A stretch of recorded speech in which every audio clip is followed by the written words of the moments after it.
Apéro spécial MVP. Hello. Oh. Hello, hello. L'apéro en 3 lettres. Attention. MVP, comme font les fans. Dès que Austin Reeves Austin Reeves ou Damian Lillard sont sur la ligne de lancer. Beach Please. MVP. Oui. MVP. C'est un chant, c'est un roucoulement, que dis-je. C'est un hymne que les fans sont habitués à chanter. C'est vrai pour leur superstar apéro spécial MVP. Attention, on n'est pas là uniquement pour dire qui c'est qui pisse le plus loin et donner notre vote. Je préfère être très clair. Non, on va essayer de s'interroger parce que je trouve que cette année, le débat autour du MVP est très intense. Ça s'embrouille beaucoup. J'ai vu pas mal de gens dire ouais, on n'a jamais vu une course aussi folle et tout. Si. Attention, il y a eu des courses de grands malades mentales et on en a fait à plusieurs reprises. On en a même fait des articles sur Trash Talk et tout. Bien sûr. Des courses de grands malades mentales pour le MVP, il y en a toujours eu en fait. Depuis que ça existe, et là il y en a, enfin je veux dire, là évidemment cette année, franchement on est sur une cuvée quand même assez légendaire, il faut le reconnaître. 3 garçons qui ont quand même des dossiers de malades. Ce qui est légendaire, c'est comment les gens s'embrouillent pour savoir qui va être le MVP. Ouais. Et contexte de tension. Hein. Ouais, et ce qui est assez légendaire aussi, c'est à quel point le manque de critères clairs nourrit le débat. Ben oui. Tu vois, genre... ça m'arrange. C'est quoi le MVP concrètement ? Bah, c'est ce qu'on voit chaque année, et c'est de ça dont on va discuter aujourd'hui. C'est que on aura évidemment l'occasion à la fin de l'apéro de dire c'est à lui que va mon bulletin. On fera d'ailleurs peut-être, si vous êtes sage, pas des formes d'Oscar non plus, on va pas se faire chier avec ça, mais un petit peu décerner nos trophées. Non, pas les tablettes quand même. On va pas aller jusqu'à ça. Les chemises et les Oscars, etc. Non, ça va. Mais par contre, c'est vrai qu'on prend le temps de discuter un peu de ça parce que oui, chaque année, on voit que bon, il y a différents candidats et les critères changent d'année en année en fonction de si ça m'arrange moi dans mon argumentaire, parce que j'ai préféré ça cette saison par rapport à la saison précédente. Et quelques mois plus tard, ce qui était valable en mars ne l'est plus en novembre, et c'est vrai qu'il y a un flou là-dessus. C'est que chaque saison apporte son lot de différents avis, puisque là on le voit cette année. Par le passé, on avait donc Nikola Jokic qui avait été 2 fois MVP de suite. On avait dit bon, incroyable, le joueur est trop fort. Il y avait des histoires de bilan. Ouais, de bilan, de nombre de matchs joués pour Joel Embiid aussi. Tout à fait. Mais donc là, en l'occurrence pour Nikola Jokic, on avait beaucoup focalisé sur le bilan, on se disait ce qui se passe. Là, cette année, le type, il est premier de l'Ouest. Et là, cette année, le type, il est premier de l'Ouest. Donc, qu'est-ce qui fait que c'est moins que... Donc maintenant, il y a de la lassitude des... Enfin, ça part dans tous les sens. Après, il est premier de l'Ouest, mais il a que le 4e bilan de la Ligue. Au moment où on fait cette vidéo, si je dis pas de bêtises. Non, si, mais c'est juste ça me fait déjà sourire parce qu'en fait c'est drôle. Mais oui, mais parce que le premier de l'Ouest, oui, d'accord. Parce que chaque année, mais bien sûr, parce que chaque année, on va dire quoi, comment ça, il est premier de l'Ouest, ou si ça t'arrange, tu vas dire oui, mais attends, lui, il est premier de la NBA. Genre, il a un meilleur bilan. Ouais. Donc, c'est ce qui fait qu'en effet, on prend un peu de recul et on peut se poser des grandes questions, comme vous l'avez vu sur le magnifique visuel de Léonce. C'est quoi en fait le MVP ? Voilà. Alors, bon, most et player, je pense qu'on les a bien, les mots. On sait ce qu'ils veulent dire. Le plus de joueurs. Voilà. Mais c'est autour du mot valuable que tournent toutes les discussions, que beaucoup d'interprétations sont possibles. Non mais c'est vrai. Et que la roue s'est updatée tous les ans. Comment tu définis la notion de valuable ? Vas-y Bastien.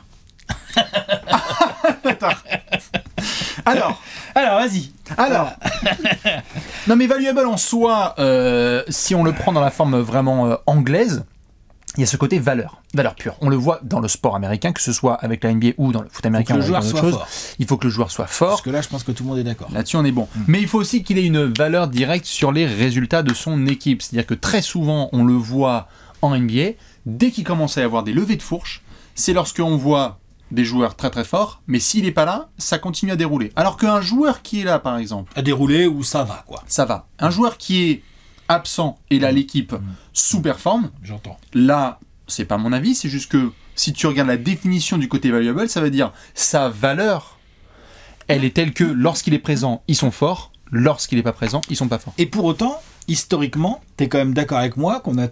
Nous, on l'a dit dans plein d'apéros, et parce que c'est un critère historique, mais est-ce que c'est un critère qui, parce qu'il est historique, doit rester immuable? Je sais pas, ça se discute, mais historiquement, le MVP, il est souvent quand même vraiment bien classé en termes collectifs, c'est-à-dire qu'on met un paramètre collectif dans un classement individuel. Oui. Ce que je veux dire par là, c'est que tu as peut-être des mecs ultra valuable pour leur équipe, sans eux, leur équipe, elle vaut pas un copec. Salut Damien Lillard. Salut LeBron 2018. Salut LeBron 2018. Salut, je sais pas, cette année, par exemple, qu'est-ce que je pourrais te sortir là, les Mavs de Luka.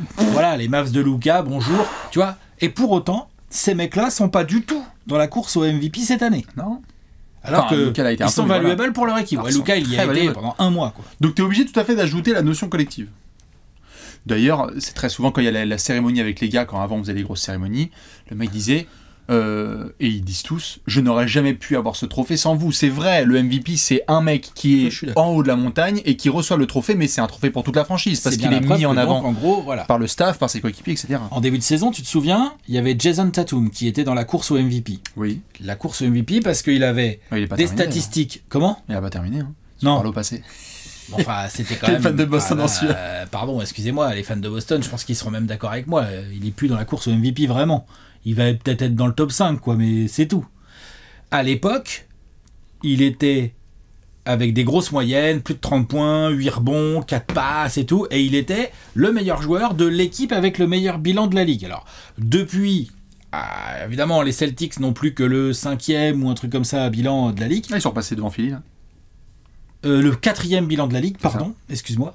Peut-être même 3e. Le 3e sur. Enfin, en tout cas, ils n'ont plus le meilleur bilan de la ligue. Oui, d'ailleurs, excusez-moi, parenthèse, c'est juste normal avec ce qu'on fait parce qu'en ce moment, la NBA. Ça bouge beaucoup. Tous les 24 ans. Non, mais en fait, ce que je voulais juste dire, c'est qu'ils n'ont plus le meilleur bilan de la ligue. Donc, Jason Tatum n'est plus le meilleur joueur. Déjà, il y a des gens qui disaient que c'était pas le meilleur joueur. Ça, c'est une autre discussion.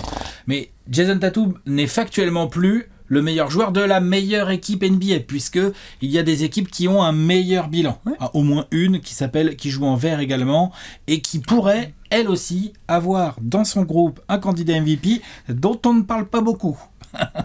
Attends, pardon. Qu'on a pris pour acquis. Voilà, c'est ça. Genre, ouais, franchement, là, en 31-12-5, ça va. Monsieur Yannis, c'est un peu compliqué. Là, j'en arrive à un point, c'était ma deuxième question, donc je trouve que tu as plutôt bien défini valuable. Comment tu mesures le côté valuable ? Au-delà de juste dire, parce que là, en gros, parlons franchement. Joel Embiid, il met 33 points et demi par match, il prend 10 rebonds, il fait 4 passes, il y a une interception et puis un contre ennemi ou quasiment 2 peut-être. Niko Jokic, il score moins, il est plutôt à 25 points par match, mais il est à 12 rebonds, 10 passes. Les pourcentages au tir, c'est plus des pourcentages, hein, c'est un délire total. C'est une balade. L'autre en true shooting, là, pour les fans de stats avancées, genre c'est n'importe quoi. Voilà, DeAndre Jordan 2013. Surtout qu'en plus, il a un usage rate pas si énorme que ça, moins énorme qu'Embiid, et moins énorme également que Giannis. Giannis qui est à plus de 31 points, 12 rebonds, 6 passes, il n'y a pas loin d'un compte, pas loin d'une interception, enfin... bon. Voilà. Les Bucks, voilà, les Bucks, ils ont dit non mais attendez, pardon, bonjour, alors nous on va gagner 18 de nos 20 prochains matchs, puis du coup on va prendre le lead dans la ligue. C'est-à-dire qu'on va arriver en play-off, nous, et on aura l'avantage du terrain, quelle que soit la série. C'est ce qu'ils sont en train de faire, c'est pas fini, hein, mais c'est comme ce qu'ils sont en train de faire. C'est sérieux aussi.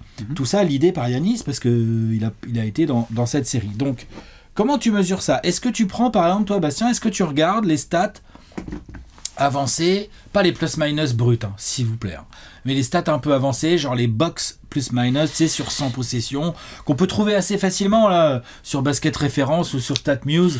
Elles y sont, faut faire gaffe, elles sont pas toujours calculées exactement de la même manière, mais du coup c'est une stat relative de l'apport d'un joueur en attaque et en défense, et après tu peux les ajouter pour avoir le total de quand il est là ou quand il est pas là, tu vois, genre moi ma tambouille, est-ce que tu regardes ça par exemple ou est-ce que tu regardes autre chose ? Je regarde ça et d'autres choses. Moi ma tambouille, je dézoome, c'est-à-dire que si on prend juste du chiffre, pour moi c'est pas assez clair, parce que on peut avoir un impact et un leadership et des notions qui pour moi sont importantes du MVP. Le MVP c'est le meilleur joueur, donc il y a des joueurs aussi qui font des grosses stats mais qui sont pas forcément les meilleurs joueurs.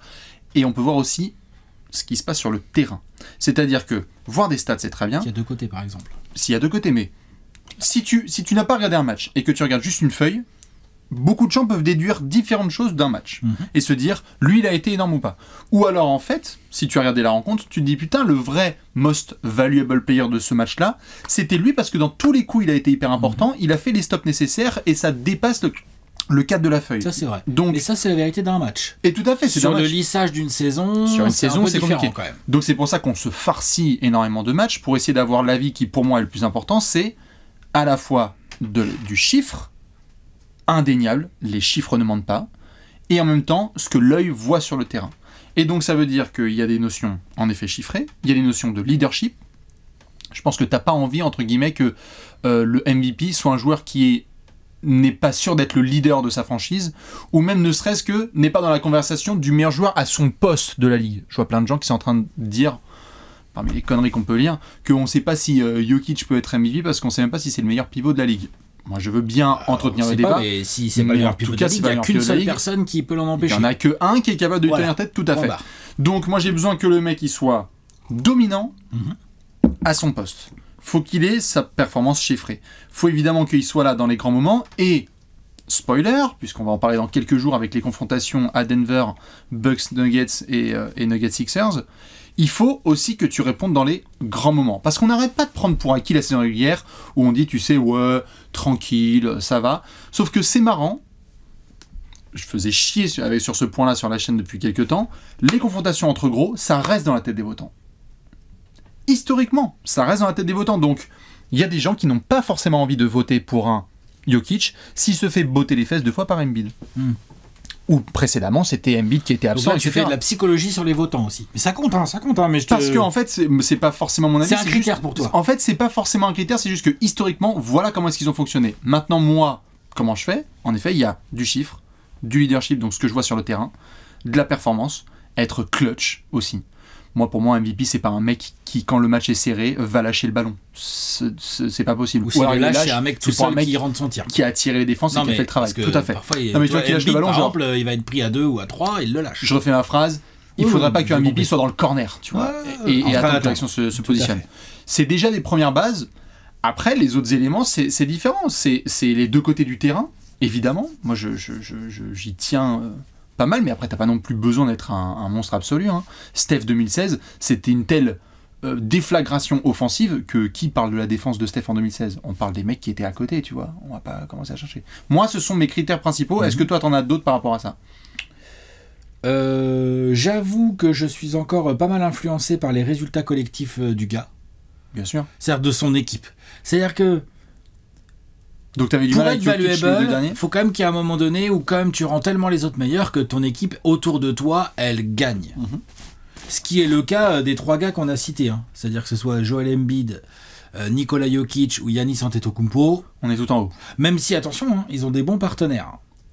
Après, je suis toujours impressionné par la manière, par exemple, pour prendre un exemple, je suis impressionné par la manière dont Niko Jokic fait tourner l'attaque de Denver autour de lui sans croquer, sans forcer et avec un supporting cast que j'estime inférieur, moi, intrinsèquement en termes de joueurs, à celui de Embiid ou à celui des Bucks. C'est ce que j'estime moi, mais après on peut en discuter. Je trouve que quand même, Joel Embiid, par exemple, James Harden a envoyé quand même du sale. Je crois pas qu'il y ait un mec du niveau de James Harden chez les Nuggets. Ou alors je me trompe, mais... Non, tout à fait, mais bon, c'est... Après, je dis ça à un moment où là, on tourne l'apéro, à un moment où James Harden vient de faire un match absolument cataclysmique dans une défaite. Non, mais tu vois, ça tombe mal.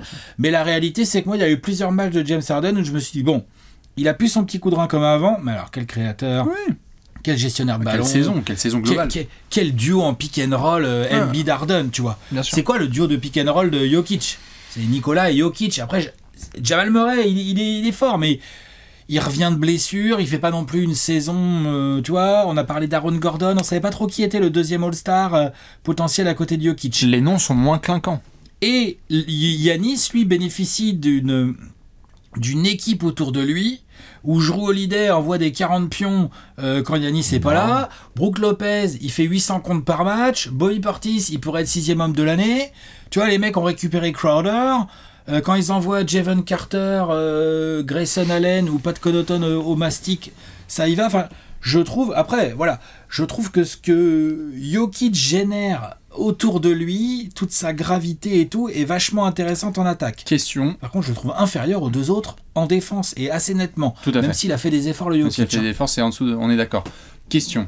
Est-ce que, puisque c'est l'histoire de la foule à poule, est-ce que c'est l'effectif, ou est-ce que c'est comment le coach utilise cet effectif et comment le management a entouré ce gars? C'est-à-dire que si tu mets... Mais on est obligé de poser la question, parce que si tu donnes ces nuggets-là, par exemple, à Doc Rivers, par exemple... Au hasard. Non, mais je veux dire, si tu donnes... Giannis... Enfin, Steph a été et est énorme dans le système Steve Kerr. Steve Kerr a su trouver le système parfait pour Steph. Giannis a eu un déclic post-Jason Kidd et Joe Prunty parce qu'il y a eu Mike Budenholzer qui a fait on va te mettre des zinzins, des tueurs, des assassins dans les corners et tu vas avoir des lignes de pénétration énormes. Est-ce que c'est aussi ça? C'est pas forcément l'effectif, mais en fait, si t'as un coach qui sait bonifier tout ça et dire tu es ma tour de contrôle. Non, mais je suis d'accord. Et tu vas t'assurer que tout le monde fonctionne bien. Si ça se trouve, un mec comme Jokic, avec cet effectif-là, il est très bien avec McMahon. Si ça se trouve, tu donnes cet effectif-là à Scott Brooks, au pire, ou je sais pas, au hasard, tu prends n'importe quel mec, Sean Sevilas, pour continuer sur les coachs de Portland. Et ça ne marche pas, en fait. Non, ça, j'entends. Effectivement, l'aspect coach, entente entre le joueur star, qui est donc souvent, c'est lui le candidat au MVP de ton équipe, enfin, tu vois, et le coach, c'est hyper important. Et quand tu te trouves, tout va mieux. Et on peut effectivement dire que Joel Embiid, en ayant Doc Rivers, il fait une saison de malade mental, mais si ça se trouve avec un autre type de coach, un peu plus fin tactiquement en attaque, ce sera encore plus dingue. Ouais. On peut se le dire. Maintenant, moi, là, dans un premier temps, je parlais juste des joueurs qu'on leur a mis autour, c'est-à-dire le rôle des GM. Je trouve que... Et d'ailleurs, on le voit par exemple dans une stat, tu sais, tout à l'heure, je parlais des box plus-minus. Bon, c'est quand même très, très largement Jokic qui a la plus grosse box plus-minus, et je pense que c'est dû... Pas forcément, ça veut pas forcément dire qu'il est tellement plus valuable que un Giannis ou un Embiid. Ça veut dire que à l'échelle des Nuggets, avec ou sans Jokic, c'est plus du tout le même délire. Alors qu'on a vu les Bucks sans Giannis, j'en parlais. On l'a pas beaucoup vu, mais un peu sans Embiid. On a vu les Sixers produire un jeu, évidemment complètement différent, hein, mais un jeu. Alors que les Nuggets sans Jokic, limite des fois en match quand ils sortent, il revient là où comment et c'est là ça panique quoi, tu vois. C'est là que la notion de valuable devient en majuscule pour Jokic, c'est clair. Mais c'est pour ça que il y a des prismes totalement différents où quand on regarde du chiffre, notamment avec Jokic et avec ce qui se passe, tu peux te dire en effet c'est le mec le plus valuable. Et en même temps, on l'a vu à la confrontation contre Philadelphie, on va voir ce qui va se passer là dans quelques jours. On ne peut pas enlever la notion de qui est le meilleur joueur des deux, c'est-à-dire intrinsèquement. Entre qui et qui? Entre chaque année, entre des candidats MVP. Des gens vont dire le meilleur basketteur du monde, c'est LeBron James. Il devrait être MVP parce qu'il a performé dans une équipe bonne, etc. Mais parce que le script n'était pas celui-là, et on va parler des médias après. Blessure aussi. Blessure, ça n'a pas aidé. Quand tu rates trop de matchs, c'est compliqué. Donc du coup, c'est pour ça aussi que certains voient... Et il y en a des vieilles têtes, des retraités, des anciens joueurs de NBA qui arrivent et qui disent « Moi, je considère que si Jokic est extraordinaire, je trouve que... » À vous de dire ce que vous en pensez, mais que Embiid est meilleur individuellement que lui, donc je ne peux pas donner le trophée ou mon vote à quelqu'un qui, je considère, n'est même pas le meilleur à son poste.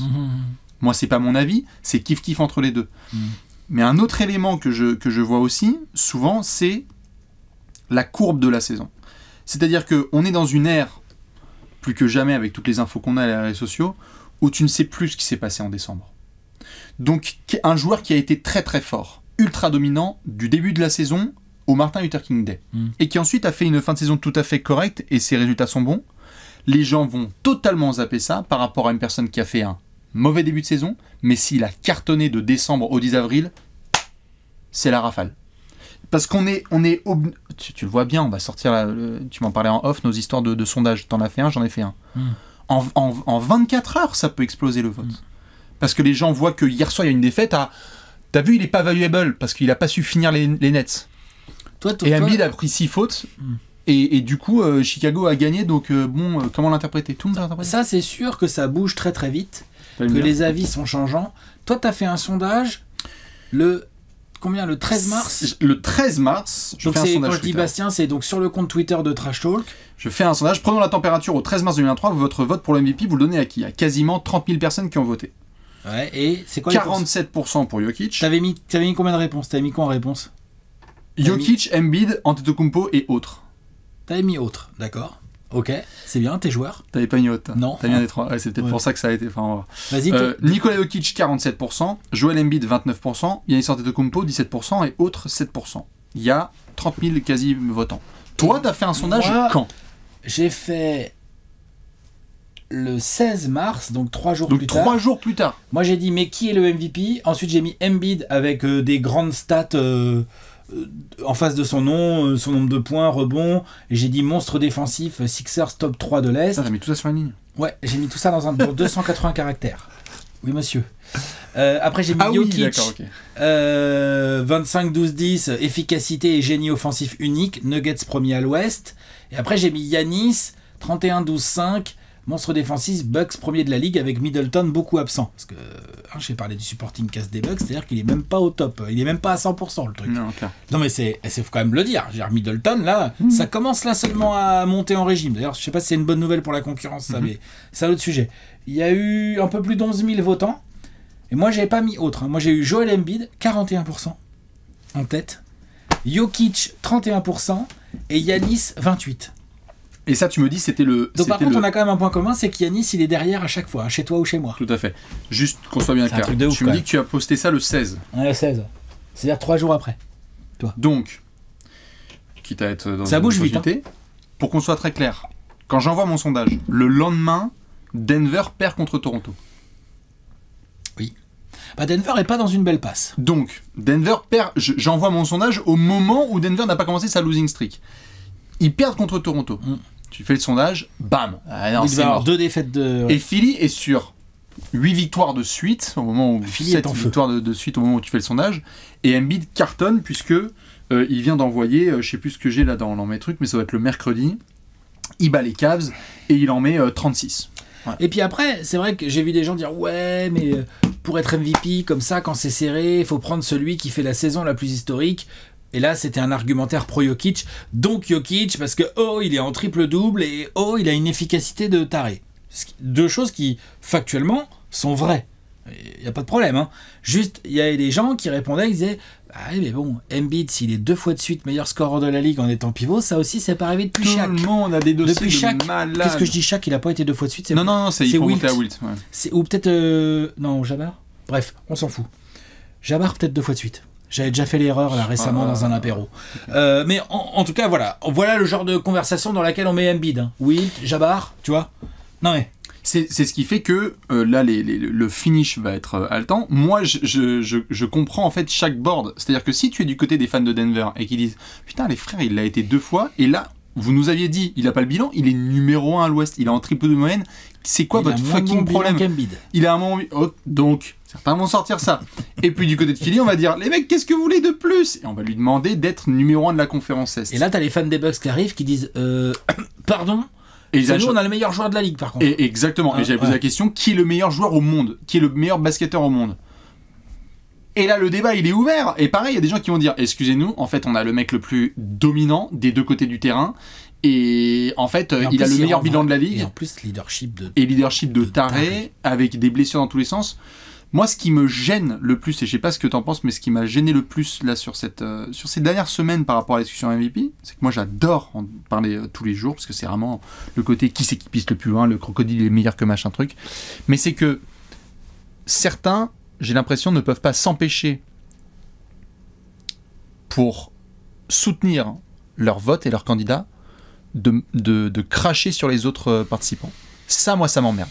Oui, bon après ça a un peu toujours existé. Ouais, après évidemment avec les réseaux sociaux, mais bien sûr, avec les réseaux sociaux c'est amplifié en plus, qu'en plus t'as de l'anonymat et tout, donc c'est quand même tout de suite plus facile. Je trouve ça dommage. Après les prismes sont parfois faussés. T'as aussi des gens genre fans des Sixers, ils défendent Embiid. T'es fan des Bucks, tu défends Giannis. Ah mais il y en a qui sont bien ouverts quand même. C'est plus dur à trouver. C'est plus dur à trouver. Mais je vous vois, ceux qui essayent. Ceux qui essayent, c'est pas bien sûr. Ouais. Bravo à vous d'ailleurs. Ouais, grave. Mais en gros, le débat entre 3 monstres comme ça, il est forcément très ouvert. Il y a aussi un raisonnement qui dit que on verra bien qui les votants vont choisir, Mais quoi qu'il arrive, parmi ces 3 gars-là, parce que c'est parmi ces 3 gars-là que ça va se passer, ce sera pas un scandale, qui que ce soit qui l'est. Alors, moi j'aime bien ce raisonnement-là parce que c'est un peu vrai quand même, quoi. Si demain c'est Embiid le MVP, ils vont dire quoi les gens ? C'est un scandale. Tu vois, genre Jokic va être MVP, on va dire oh non quand même, il ne mérite pas du tout.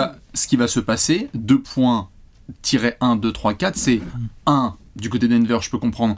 Qu'est-ce que vous voulez que le mec fasse de plus pour qu'il soit MVP ? Vous l'avez taclé et maintenant, voilà. C'est pas ça le sujet. Non, mais il y a certains qui vont le dire. Ouais, mais le sujet, c'est pas de savoir ce qu'il peut faire de plus. C'est qu'il y a 3 mecs monstrueux et il y a qu'un seul trophée. Il y a qu'un seul trophée. C'est cruel, voilà. D'ailleurs, il y a qu'un seul trophée de champion et il y a 29 équipes qui perdent. Voilà, c'est ça. Mais ça, c'est un autre débat. Le deuxième, c'est qu'ils vont dire ok, le MVP, tout ça pour choke en demi-finale. Parce que ça va être l'espèce de logique.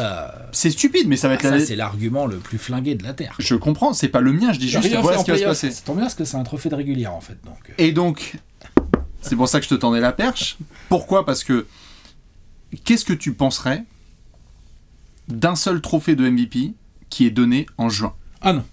Alors, absolument contre. Ah non. Par contre, j'aimerais bien qu'il y ait un MVP des playoffs. On a déjà parlé de ça. Mais alors là, non. Ah bah non, ça va bien, oui. Et puis après, plus que 40 matchs, tout ça. Faut arrêter de tout changer. Je suis en mode vieux con. Oh là là, le vieux con. Je suis en mode vieux con. Et pourtant, je suis pas toujours en mode c'était non, mais là, t'es vraiment avant. Mais non, un MVP global, non, parce que pour le coup, en plus, ce serait pas juste de toute façon. On n'y arrivera pas. C'est pas parce que tu vas faire un MVP global que ça va devenir juste. Parce qu'en fait, il y a plein de paramètres. En playoff, ton lieutenant il est blessé. C'est-à-dire quoi ? T'as pas fait une bonne régulière. En fait, tu peux avoir. Tu laisses ta place à Stephen Curry. Non, mais tu peux avoir fait une super bonne régulière et. Non, mais je préfère aussi un MVP sans régulière. Et être MVP de saison régulière. Et en playoff, ça se passe pas comme tu veux. Ou tu te choques, toi, tu te flingues, ou ton coach il chie dessus, ou les tirs ils rentrent pas, et tu te fais éliminer. Exactement. Mais t'es quand même le MVP de la régulière. Regarde Dirk Nowitzki, en 2007, il est MVP de la régulière. J'ai pas de souci avec ça, quoi. Attends, moi y a pas de problème. Je posais la question parce que ça fait partie de l'espèce de bordel médiatique qu'il y a eu récemment. Moi, je suis pour le fait de garder le MVP de cette régulière et avoir un MVP des finales / on aimerait bien plutôt playoff. Parce que là, les Magic Johnson Trophy, la Bird Trophy, The Beat Trophy, bon, ça va. Moi, j'aime bien la pression que ça met sur les joueurs. Donc, si Jokic est élu, moi, j'aime bien parce que ça peut lui mettre la pression de... Attends, en gros, là, t'es dans le club de Larry Bird, Bill Russell et Will Chamberlain. Là, faut passer les demi-de-conf. Donc là, frérot, si tu te fais sortir par KD, en fait, c'est chaud. Faut passer les demi-de-conf, là. Tout à fait. Et même s'il va en finale NBA...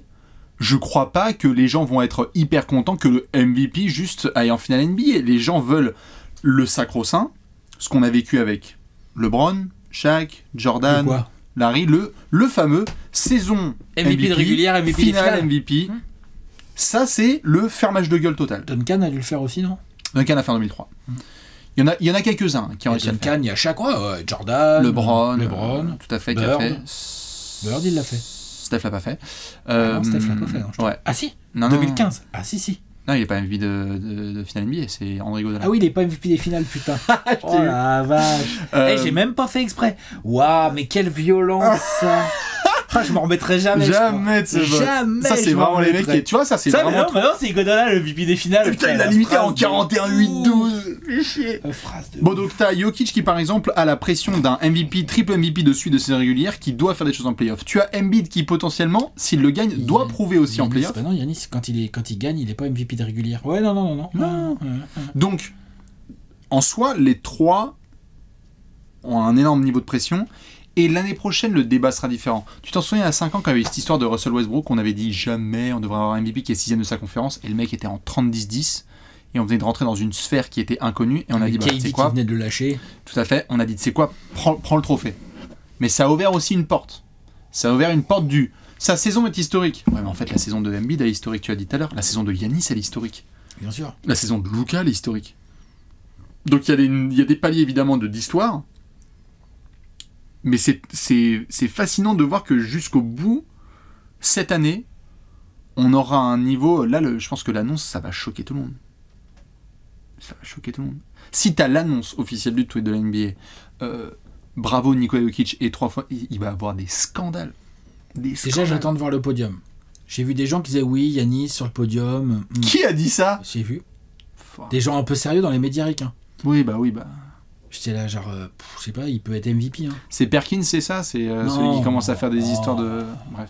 Laisse Kendrick là où il est très bien là-bas. Carry on, comme on dit. Carry the hell on. Ouais. C'est qui ton MVP, toi? Ton vote? Qui tu le donnes? Eh bien moi je vais rester entêté comme un connard sur mes arguments. Je veux voir là les derniers affrontements de saison régulière entre ces deux garçons. Moi là lundi, il en reste deux, hein. Il reste quoi? Il reste un Denver Sixers et un Denver Bucks. Ouais, là ce samedi donc 25 mars, on a un Bucks Nuggets à Denver. Lundi soir, absolument immanquable, on a un Nuggets Sixers à Denver. Évidemment que je vais pas tout baser sur un seul match, mais par contre je peux te dire que ça va basculer. Parce que là, moi c'est 33-33-33, enfin 33. J'ai 40-40-20. J'ai Embiid et Jokic qui sont devant avec Giannis qui est... Ouais. Et je pense que là, en tout cas, j'ai le sentiment, au moment où on parle, que Embiid a un volant, une main sur le volant, Jokic a une main sur le volant, et si il y en a un qui termine en trombe, il repart avec le trophée. Toi, c'est quoi? Moi, j'arrive pas à m'enlever Giannis de la tête, en fait. Parce que... J'entends. Parce qu'en fait, les arguments... Quels sont les arguments pour mettre Giannis derrière ces deux pivots? Il est moins technique. Non, c'est vrai qu'il... Ah si, il est moins oui, technique. non, mais... Ah si, il shoot moins bien. Pas les moins techniques, j'aime pas ce raccourci. Non, mais moins technique, c'est pas le bon mot, mais il shoot moins bien. Voilà. Il est moins efficace au tir. 56 matchs joués. 56 matchs joués, plus de matchs ratés, tu veux dire. 56 matchs joués, ouais. 56 matchs joués. Cette saison, Joel Embiid a joué plus de matchs que Giannis Antetokounmpo. Ça se joue à deux, on est d'accord. Mais juste, on a entretenu ce discours avec Embiid. Dans ce cas-là, c'est Jokic qui est en tête alors, parce que Jokic, c'est lui qui a raté le moins de matchs. Donc c'est un argument comme tous, parce qu'en fait, récemment, quand il y avait la pandémie, on disait putain, Jokic, il a bastonné, il a charbonné de octobre à avril sans s'arrêter. Et ça avait joué l'année dernière dans son dossier, parce qu'on avait dit à Embiid, dominant de ouf, mais gros, t'es trop blessé. C'est pour ça qu'on remet sur la table ces histoires de load management et de savoir s'il est tant blessé. Giannis est des trois celui qui a joué le moins de matchs. Après, tu me demandes, moi, quel est le mec qui est le plus dominant des deux côtés du terrain et qui a la meilleure équipe, donc le meilleur bilan, c'est Giannis. Mais c'est pour ça que c'est...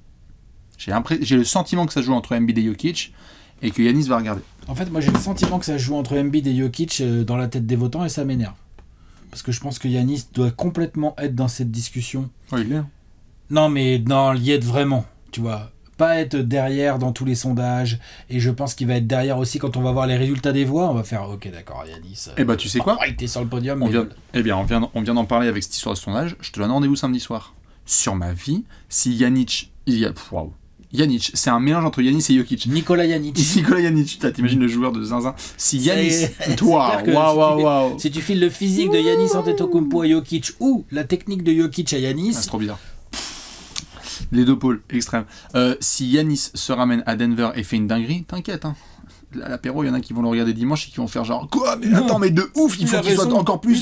Il a raison. Et si Giannis il se fait dérouler par Denver sur un match comme ça, il y en a qui vont dire ouais, on peut mettre Tatum plus au-dessus de la conversation. Non, Tatum il est out de la conversation. Je suis d'accord, mais tu vois le côté extrême de gens qui changent de 24 heures en 24 heures. Donc finalement, le probable mec qui est en tête, c'est quand même Embiid. Finalement, si on prend les critères un peu comme tu les présentes. Parce qu'Embiid, il a mis Denver n'aurait pas eu cette losing streak là. Franchement, mais là, il y a une losing streak de Denver. Et je pense que ça, au moment où la losing streak de Denver commence, Embiid il est sur 10 matchs de suite à 30 points, double joueur de la semaine, il salit tout le monde. Donc je pense que ça va pas jouer. Parce qu'il y a un mois, Jokic c'est bon. Moi, je mettrais pour l'instant, dans l'ordre... Embiid, Jokic, Giannis. Dans un je mettrais Embiid, Giannis, Jokic. Ouais, tu mets Jokic troisième? Ouais. Ça, moi, je peux pas. Si. Ok. Je peux. Okay. T'as le droit. Enfin, voilà, je veux dire, je peux, tu vois. T'as pas le droit. Voilà, tu vois, je... Non, mais bien sûr. Voilà. Ouais, voilà ce que je ferais. C'est chaud, hein. Moi, je veux bien les votes des gens en commentaire. Alors, moi, je veux bien, mais avec votre date et l'heure et le lieu où vous êtes au moment où vous tapez le commentaire, parce qu'on est bien le 21 mars au moment... Non mais c'est vrai, ce soir il y a d'autres matchs, on va être là genre le plus fort c'est l'âne ou c'est le bœuf, je sais pas. Dans tous les cas, on a encore 3 semaines de compétition. Énorme rendez-vous ce week-end avec Bucks en déplacement à Denver, puis lundi soir, Nuggets Sixers, l'affrontement entre les deux pivots monstres. Hashtag les pivots ont disparu, hein, comme tu l'as dit. Bien sûr qu'ils ont disparu. Ils ont disparu totalement. Il n'y a plus de pivots. Il n'y a plus de pivots. Il n'y a pas de débat, il n'y a plus de pivots. Exactement, on vous retrouve dans les commentaires. Courage jusqu'au finish et n'oubliez pas de bien défendre avec des arguments parfaitement maîtrisés. Des bisous, à la prochaine. Ciao, ciao.